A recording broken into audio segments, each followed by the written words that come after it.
You ask Tiger to solve. This deals with linear equations with one unknown. The final result is k equals 1 over 11.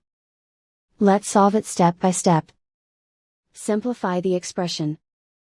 Expand the parentheses. Multiply the coefficients. Simplify the arithmetic. Group like terms. Combine like terms. Group all constants on the right side of the equation.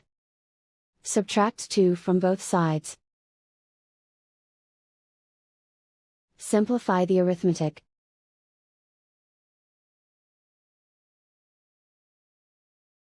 Isolate the k. Divide both sides by -22.